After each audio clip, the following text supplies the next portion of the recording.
าภาพเจ้ารูปแล้วก็จุดเย็นเนาะ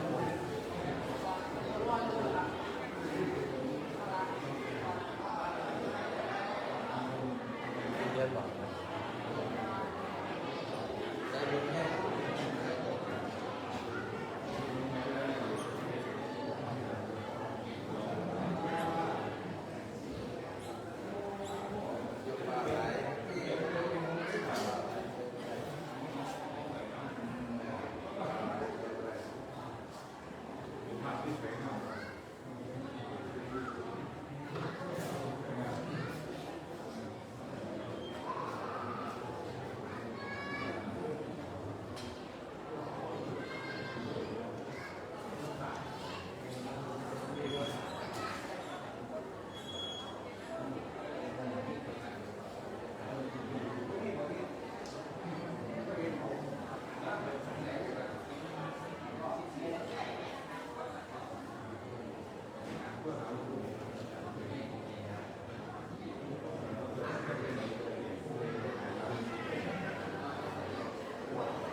ตัว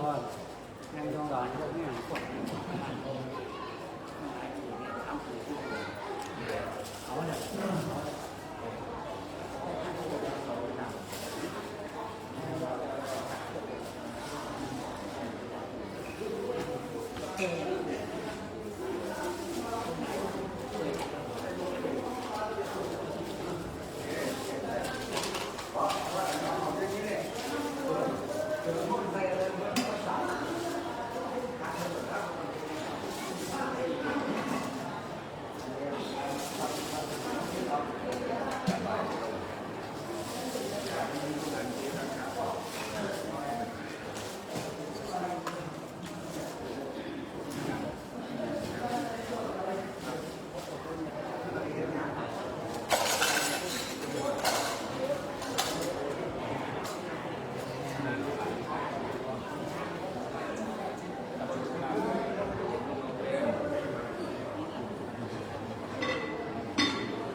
โยมของมันไล่เด้อโยว่าก็เมื่อนั้นได้มีว่าคนเราต้องการในมันจะเศร้าตามที่ดีก็เมื่อพนังโยรอดทั้งหมดอันนี้พอกันเรียบร้อยแล้วทุกวันนั้นเรียบร้อยก็เรียบร้อยพอทุกคนก็ไปพระธรรมทานศีลเนาะราชนาก็คือถือว่าจะมาเป็นน้ำมันน้ำ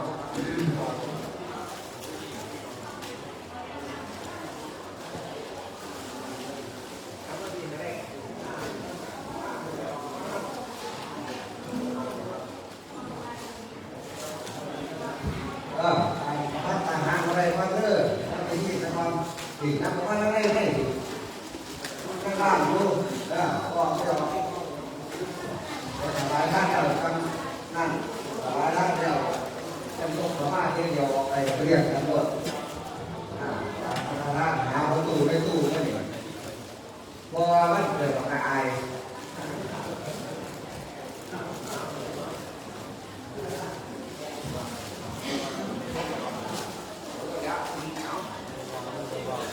เลย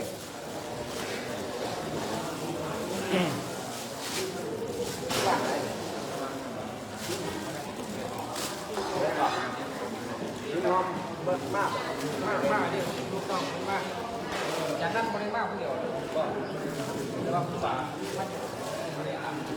เดี๋ยวจะมาได้ครับจะได้เอาเรื่องต่อไปเราไว้ทำมันก็ต้องดูมันเดินใจไม่ได้แล้ว เอารวดแล้วได้เลยเด้เวลาก็ได้เชื่อสิแล้วเด้เอาเลย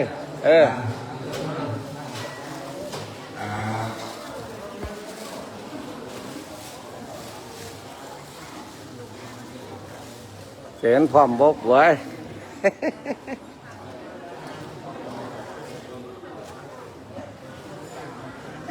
อินินาสกาเลนะตังมุทังอาทิปุสยามะอินินาสกาเลนะตังธัมมังอาทิปุสยามะอินินาสกาเล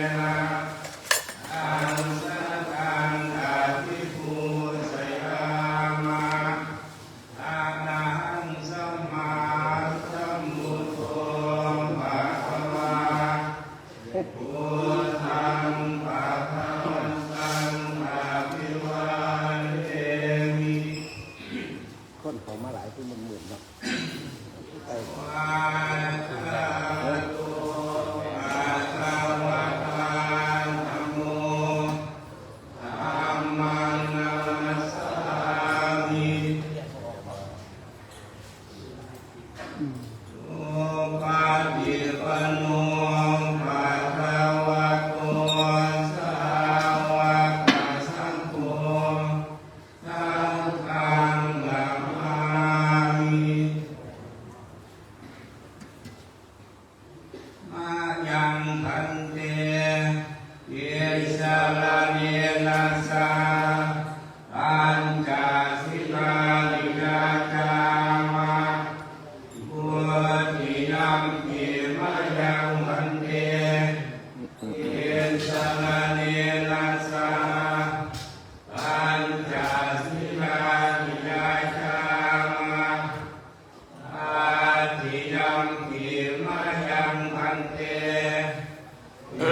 สาลาเนนัสสะปัญจสิกขานิยาจามะ นะโมตัสสะภะคะวะโตอะระหะโตสัมมาสัมพุทธัสสะนะโมตัสสะภะคะวะโตอะระหะโตสัมมาสัมพุทธัสสะนะโมตัสสะภะคะวะโตอะระหะโตสัมมาสัมพุทธัสสะ นะโมตัสสะภะคะวะโตอะระหะโตสัมมาสัมพุทธัสสะนะโมตัสสะภะคะวะโตอะระหะโตสัมมาสัมพุทธัสสะนะโมตัสสะภะคะวะโต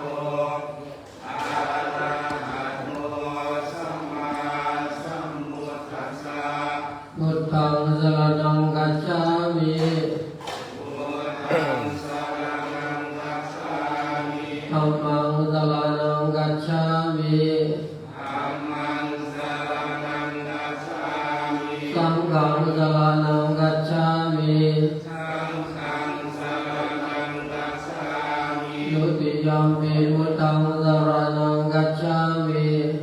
ทุติยัมปิพุทธังสรณังคัจฉามิ ทุติยัมปิธัมมังสรณังกัจฉามิ ทุติยัมปิธัมมังสรณังคัจฉามิ ทุติยัมปิสังฆังสรณังกัจฉามิ ทุติยัมปิสังฆังสรณังคัจฉามิ ตติยัมปิพุทธังสรณังกัจฉามิ ตติยัมปิพุทธังสรณังคัจฉามิ ตติยัมปิธัมมังสรณังกัจฉามิ ตติยัมปิธัมมังสรณังคัจฉามิ ตติยัมปิสังฆังสรณังกัจฉามิ ตติยัมปิสังฆังสรณังคัจฉามิ ติสรณะกะมะนังนิพิตัง ธัมมังเต ปาโนอธิปาตาเวรมณีสิกขาปะทังสมาธิยามิ ปานาติปาตาเวระมณีสิกขาปะทังสมาธิยามิ อนินาดานาเวรมณีสิกขาปะทังสมาธิยามิ อาทินนาดานาเวระมณีสิกขาปะทังสมาธิยามิ กาเมสุมิชาจาราเวรมณีสิกขาปะทังสมาธิยามิ อาเมสุมิชฌาจาราเวระมณีสิกขาปะทังสมาธิยามิ ทุสาวาดาเวรมณีสิกขาปะทังสมาธิยามิ โมสาวาดาเวระมณีสิกขาปะทังสมาธิยามิ สุราเมรยมัจจปมาทฐานาเวรมณีสิกขาปะทังสมาธิยามิ สุราเมรยามัชฌัปปมานัฏฐานาเวระมณีสิกขาปะทังสมาธิยามิ อิมานิปัญจสิกขาปดานิสีเลนะสุขติมยันติสีเลนะโภคสัมปดาสีเลนะนิพุติมยันติตัสมาสีลังวิโสทะเย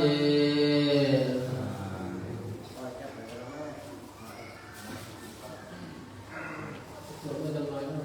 ไม่ต้องบุญ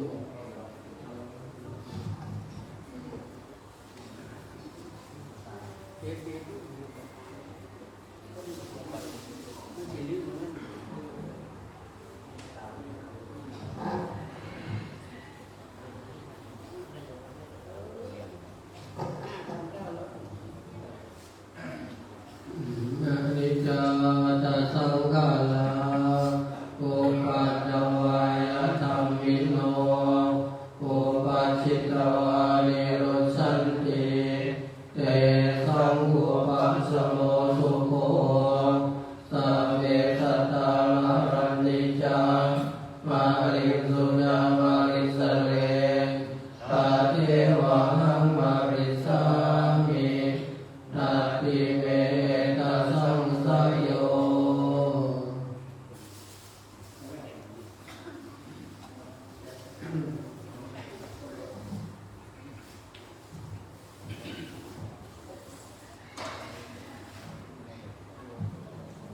ภูกัสสะสังโฆปันติทักขมิจาวะลันจาสาธุเวทนาปัญจาวะตัดทิเตติโมทนาอภิสัตถุสารวะ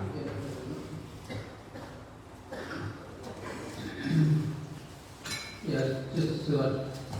อายุวัฒนั่งให้เจ้าคณะเป็นพาล่อ60 ปีอายุวัฒนมงคล60 ปีไปทำที่อินโดนีเซียมาทำที่บ้านเราที่โรงงานไหว้พระครูบาอาจารย์คิดถึงอายุทำนาทีพระเทระมหาเทระทำในตำแหน่งหนึ่งเป็นมหาเทระนั่นแหละช่วยเพื่อนพิสุสมณเณรสามวันสามว่าเห็นนั่นเห็นนี่ช่วยสังคมเข้าป่าและเข้าบ้านทำบารมีเจริญมาเสริมบารมีเราต้องพ้นในช่วงยืนยาวเลยเป็นที่พึ่งของตัวเองเป็นที่พึ่งของชะตาหน้าหนึ่ง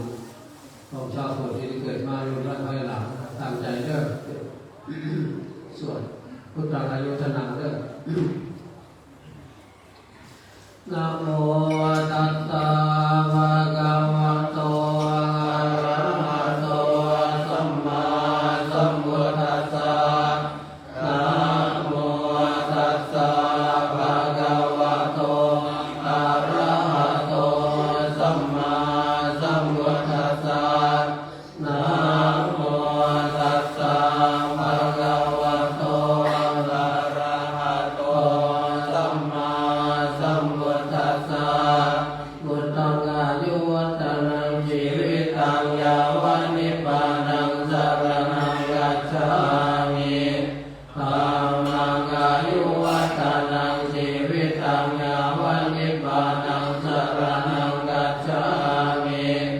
สังฆังอายุวัฒนังชีวิตังยาวันนิพพานังสรณังกัจฉา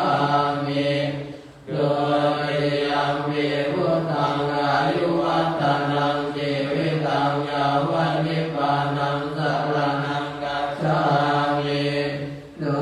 ยยังมีธัมมังอายุวัฒนังชีวิตังยาวันนิพพานังสรณังกัจฉามิโดยยังมีสังฆังอายุวัฒนังชีวิตังยาวันนิพพานังสรณังกัจฉามิตาติยัมปิพุทธังอายุวัฒนังชีวิตังยาวันนิพพานังสรณังกัจฉามิตาติยัมปิธัมมังอายุวัฒนังชีวิตังยาวันนิพพานังสรณังกัจฉามิตาติยัมปิสังฆังอายุวัฒนังชีวิตังยาวันนิพพานังสรณังกัจฉามินัตถิเมตลนังอัญญังพุทโธเมตลนังวรังเตเตนะสาจวัจเจนะโสติเตโหตุสัพพดา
เยนะ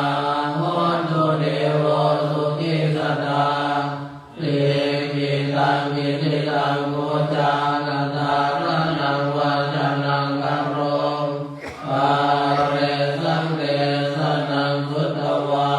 ตาสาอายุรวันตติเตนะโมระโตสัมมาสัมพุทธัสสะมะเหสิโตนะโมพุทธังอะธัมมัสสะสาวกตัสเสวะเตนินานะโมมหาสังฆัสสะเวเวสุลาสิลานิติโนนะโมมาตยาสัตตัสสะรัตนังตยาสัสสะทุกขังนะโมกติตัสสะ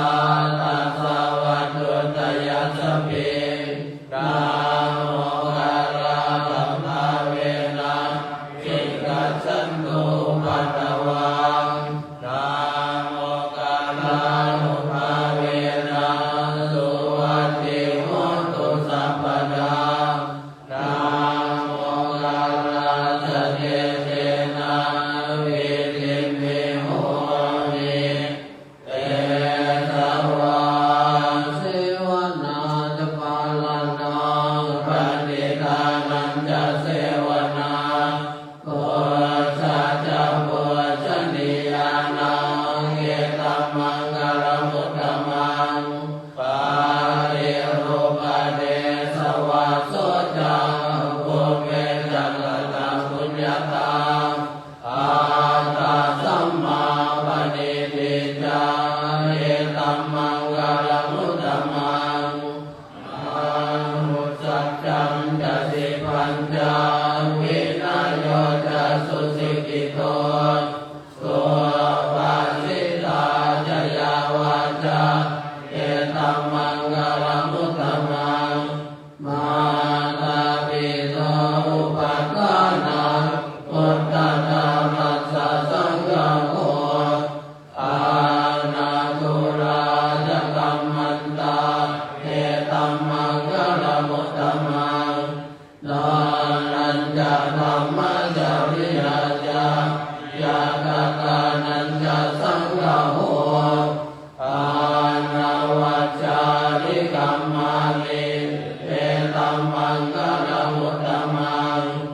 อารันติยุรติปาปามัจจปานันจะสัญญโมอาปามาโดจะทำเมโสเอตัมมังกลมุตตมัง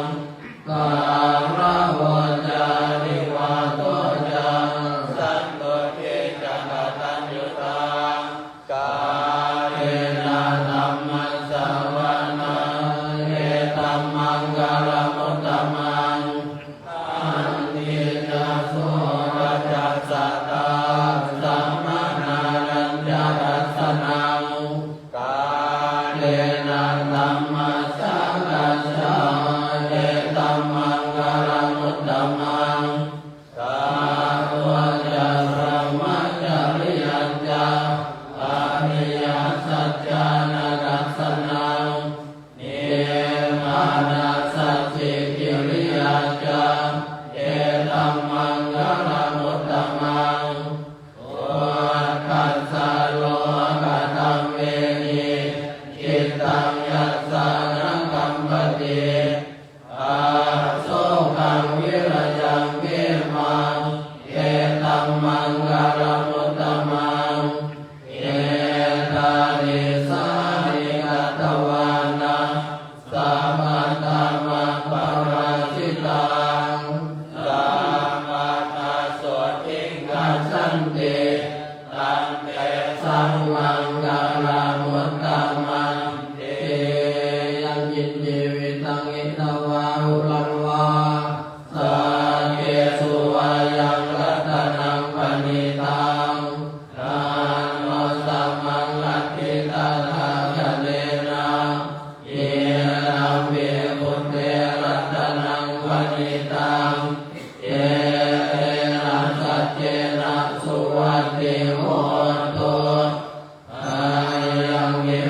กังละมาตังวนินังยานัสสกาสักยามุนิสมาหิโตนาเรนะธัมเมนะสัมมัติกินเจเยรัมเมหัมเมรัตนังวนิตังเอเตนะสัจเจนะสุวัตติโหตุยามมุตตะเสโตปริวันนะเยสุจิมสามานิมานันตาริกัญญามาโหสามานินาเนนะสัมโมนาวิชติเตนัมปิธัมเมรัตนังวนิตังเอเตนะสัจเจนะสุวัตติโหตุเยปุคลาตัสสะตังวัสสะตาจัตตาริตาริโยกานิหุนติเตระกิเนยสุขตัสสะสาวกาเยเนสุรินานิมหาปนานิเย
ตวานาลพันธาเทปานาคิเนโสตลาโตสุขิโตวิรันโนพุทธัสสะสเนอโรโคสุขิโตโอหิตัสสะเยหิยานิพิโส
ยักเขมันเตให้หน่อย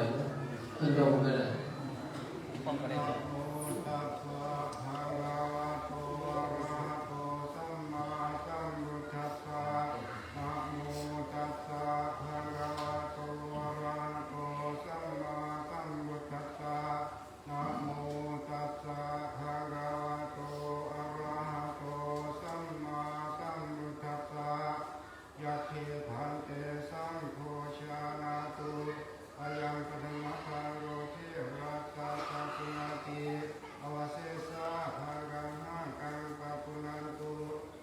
ภิกขุจาสามเณราจารังคากายาตาสุขังปริปุญชันตุ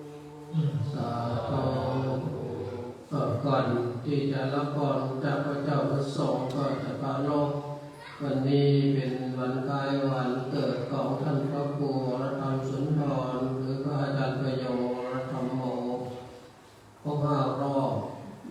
ท่านก็จัดแบบฉุกเฉินเพิ่งบอกเมื่อวานนี้ก็ยังไม่ได้ไปเชียงใหม่แต่ว่าร่วมงานด้วยหมดญาติพี่น้องใกล้ๆทั้งเพื่อนจากทำวิด้วยกันในหลวงพ่อแอมเจ้าคณะเมื่อวันด้วยท่านประกายไม่ได้อยู่ตรงนั้นก็มาเกิดหมดรอบๆบริเวณที่คุ้นเคยกันเราทำเพื่อสร้างความสุขสร้างบุญสร้างกุศลเป็นที่พึ่งของเราในโลกนี้โลกหน้าบุญญาณีเราก็จะวิ่ง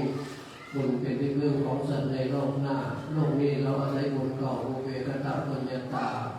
ได้ร่างกายมาเป็นมนุษย์บริสุทธิ์บริบูรณ์มั่นคงในพุทธธรรมสังฆะเชื่อกฎของกรรมในการทำทำดีได้ดีมีความสุขทำชั่วได้ผลก็ความทุกข์ฉะนั้นเราเดินตามแนวทางพระศาสดาไม่เป็นความชั่วทำเรื่องถึงความทำผิดเป็นของใสอันนี้คือแนวทางของเราชาวพุทธฉะนั้นท่านพระครูผู้เกิดในวันที่8 ธันวาคมที่วันมาก็ถือว่าเป็นผู้มั่นคงในพระรัตนตรัยบวชตั้งแต่นานมาแล้วยังมั่นคงอยู่ปฏิบัติตามในวินัยอยู่เพื่อนมิตรสหายก็มาดำรงดูแลกันก็ดูแลกันไปจนเท่าแก่ตายจากกันในวันญาติโยมทั้งหลายนั่นแหละร่างกายนี้เป็นรูปธรรมไม่นานก็แตกสลายไม่เกิน120 ปีแต่นามธรรมในจิตใจนี่เป็นของไม่เกิดไม่แก่ไม่ตายท่านใช้คำว่าจุติเคลื่อนออกไปถ้าจิตตัวที่เคลื่อนออกไปไม่มีบุญไม่มีกุศลก็ไปเกิดในอบายภูมิทั้ง4ไปเกิดเป็นเปรตและกายชั้นต้นชั้นเรชานอันนี้4 ทางไปที่ทำไม่ดีส่วนทางดีมี2 ทางเรียกว่า6 ทางนั่นแหละทางดีก็คือได้ทำบุญได้ทำกุศลรักษาศีลบ้างเต็มบ้างไม่เต็มบ้างในจิตมั่นคงในพระรัตนตรัยก็จะได้ไปมนุษย์สมบัติที่ดีคือมนุษย์ที่เกิดในตระกูลที่มั่งมีสีสุขไม่ยากไม่ทุกข์ยากเกิดในสวรรค์6 ชั้นถ้าภาวนานี้ก็พรหมโลก16 ชั้นถ้าจิตละโลภโกรธหลงได้ทั้งหมดอันว่าทางที่สุดท้ายที่คือทางพระนิพพานไม่เกิดไม่แก่ไม่ตายอันนี้เดินทางชีวิตของเราชาวพุทธนั้นก็ขออนุโมทนากับญาติโยมและเพื่อนทั้งหลายที่ได้ร่วมงานร่วมกุศลได้มาถวายมุทิสาการะท่านพระครูปรารถนาให้ท่านมีวันยืนเป็นรูปโพร่มใสแก่บุตรลูกหลานต่อไปแล้วท่านจะเป็นอุปชาด้วยลูกหลานที่ต้องเลื่อมใสต้องการบวชก็มาบวชได้วันนี้ก็สมบูรณ์ก็มีอุโบสถมีอะไรเรียบร้อยทุกอย่างอะไรตรงนี้พระเจ้าสมบูรณ์ที่สุดแล้วตามธรรมวินัยอันเราขออ้างว่าคุณพระศรีรัตนตรัยที่เราพระถือคุณงามความดีบารมีของอุบาสกบวชผู้ก่อท่านพระครูตัวรัตธรรมสุนทรอาจารย์ประโยชน์รัตโมญาติพี่น้องที่เป็นฝ่ายพระแล้วก็ฝ่ายญาติโยมไม่มีความสุขความเจริญด้วยอายุวันนะสุขภาพปฏิภาณทานาสารสมบัติธรรมสารสมบัติปรารถนาสิ่งใดที่ตั้งเอาไว้แล้วในดวงจิตดวงใดชอบประกอบด้วยคุณธรรมให้ความปรารถนานั้นจงสมความมุ่งมั่นปรารถนาทุกท่านทุกคนเถิดตั้งใจรับพรพร้อมกันเด้อยะถาวาริวานาปุราปะริปุเรนติสาคังลังเอวะเมวะอิโตทินังเวตานังอุปกัปปติอิจิตังปฏิตังตุมังคิปะเมวะสมิสสะโตสัพเพปุเรนโตสังฆปาจันโทปนะระโสยะถามะนิโยติระโส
เด้อ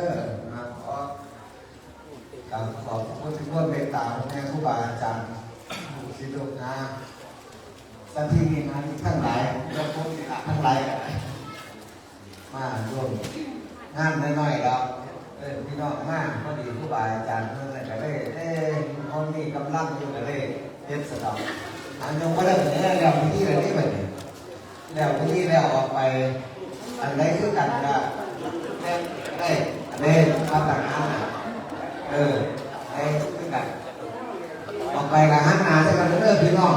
หันหน้าใส่กันเด้อพี่น้องเอาการรถลาปูสลับกับหันหน้าใส่กันขอต้องการเท่านั้นเมื่อ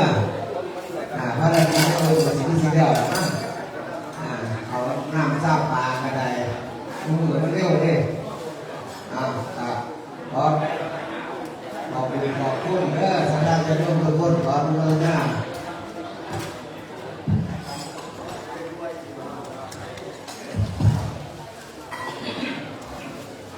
โอกาสเรียนทุกรายจาก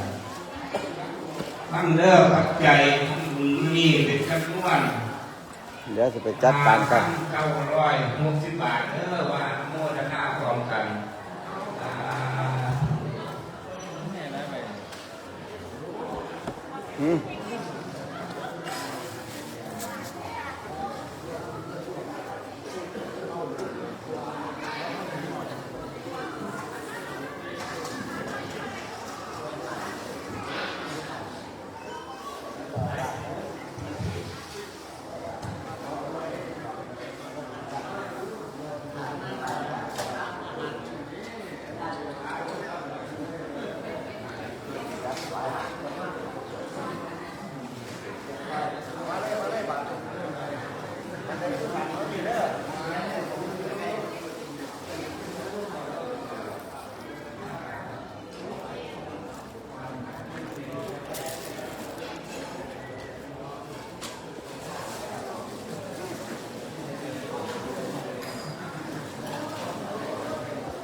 ส่วน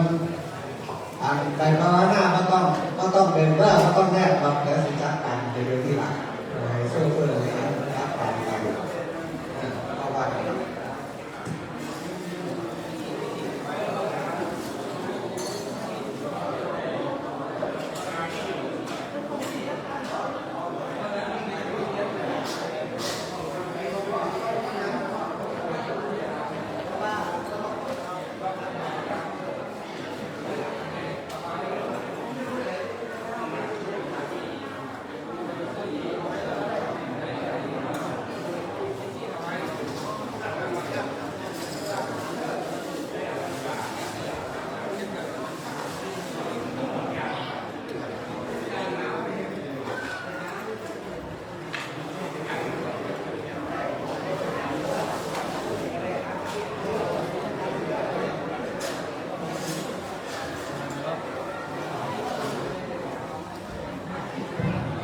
โยมที่สอง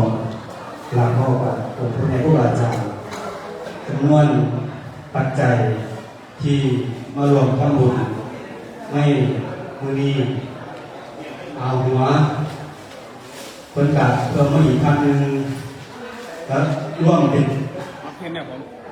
นจำนวนเงิน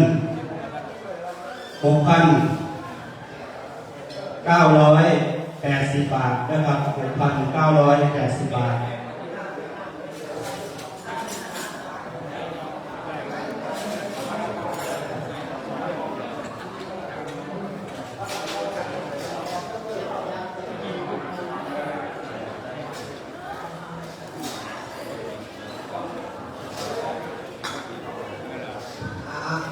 เดี๋ยวสู้เพื่อนนะผู้บาอาจารย์ได้อภิวัตผู้บาอาจารย์มาตรวัตแต่ไม่ดีพอหัวทงหัวเซี่ยวมันทำร้ายน้ำสว่างในที่เรากองมากถึงมาดีเด้อได้สิจัดไหนเนี่ยว่ะโอ้เก่งเลย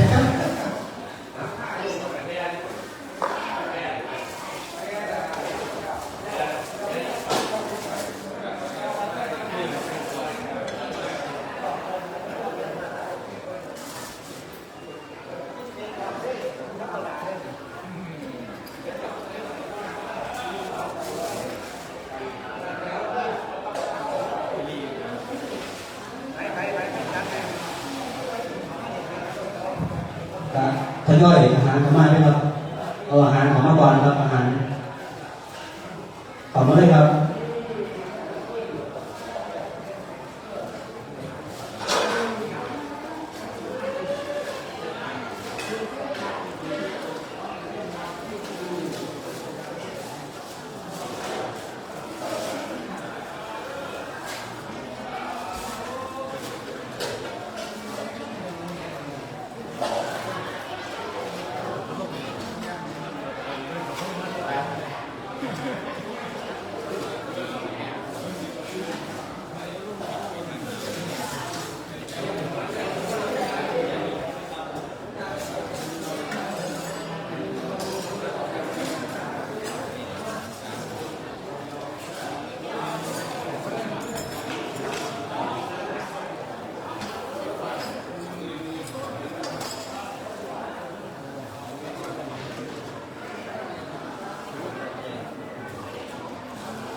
คนมารักเลยออกมารักเลย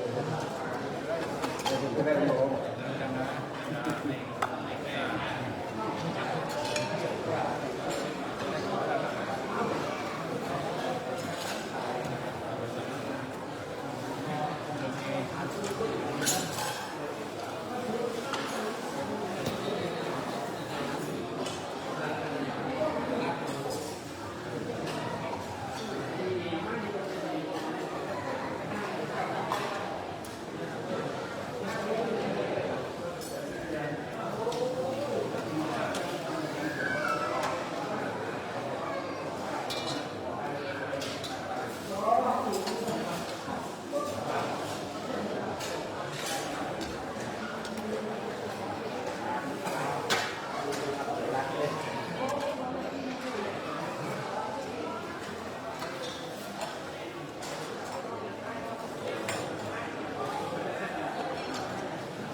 ที่บอก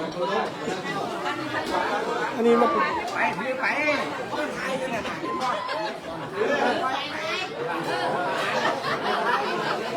โอ้ยแต่ก็ไม่ถึงจะเต็ม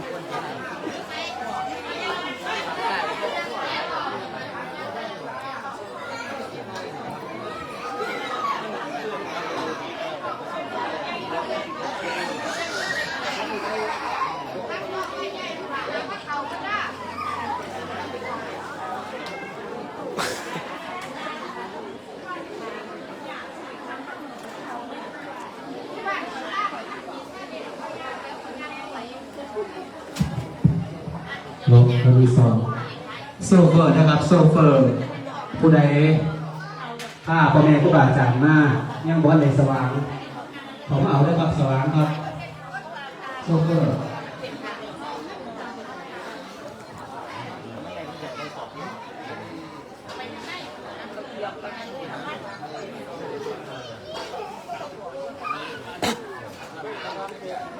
ตั้งไว้เป็นของ ก็ลูกควายชนกันนี่เนี่ยได้เลย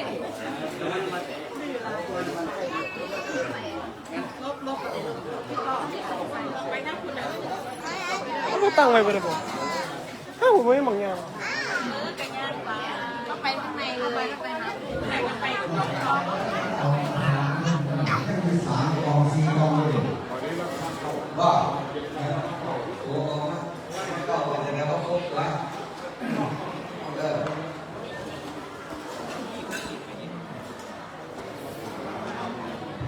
เบิ่งเด้อถ้าอาหารอะไรที่การกับพนักถือได้ก็ได้นั่งถือได้ถือได้ถือเอาไปนั่งที่บาทก็ได้ทำด้วยกันนะไม่ต้องเสียเวลา